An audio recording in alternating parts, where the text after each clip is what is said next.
Jack, your question about marriage isn't that complicated at all, and I think that you know that. You ask what is the essence of marriage. I think that the essence of marriage is pretty much well understood by most people. There's an emotional component to it. There's this celebration and recognition of the relationship between two people. There's a promise of commitment and optimism to building a life together. There's a social validation of the relationship. But there are also legal aspects to marriage. Now, here in the UK, we already have same-sex civil unions, and these grant the same rights to same-sex couples that marriage does to mixed-sex couples. So you'd think that that would be the end of it, but it really isn't.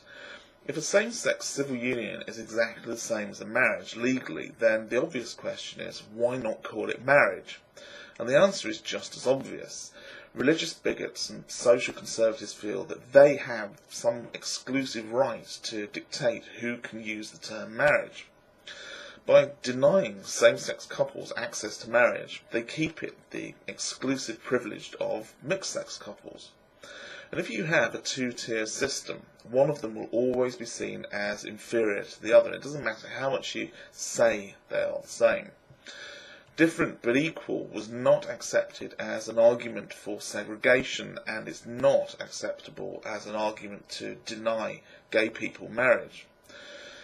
I've said this before, and I'm going to keep on saying it, that the gay marriage argument isn't really about marriage, it's about equality. So why not just admit that what you're against is equality, because that's really all that this is. Allowing gay people to have the same rights as heterosexual people doesn't take anything away from heterosexual people, other than perhaps sole access to a privilege that's currently denied gay people, and therefore sets heterosexual people apart and above gay people. You talk about how we should change marriage, but exactly what are we changing for heterosexuals if we allow gay people to marry? Well, that's another easy answer. For heterosexual people, nothing. Existing and future heterosexual marriages are going to be completely unaffected by allowing gay people to marry. No heterosexual marriage is going to be damaged by allowing gay people to marry.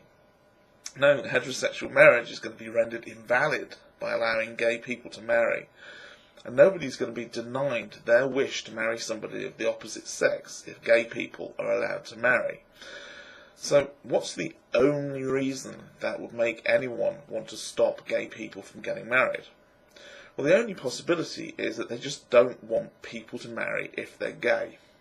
So come on, Jack. Do what your Bible urges you to do. Be honest. Your objection to marriage for gay people is your objection to equality. Because it's really about how giving basic rights to somebody else, somebody who happens to be gay, that makes you and your fellow Christians a little bit less special. And your claim that you think that gay people should be granted equal rights makes absolutely no sense when, in the same breath, you say that gay people should not be allowed to marry. They have to have civil unions instead. And if you think that's unfair of me to say this, then answer me this. Why is whether or not gay people get to marry any of your business? How does it affect you? How does allowing a gay couple to get married affect you or your ability to marry a female?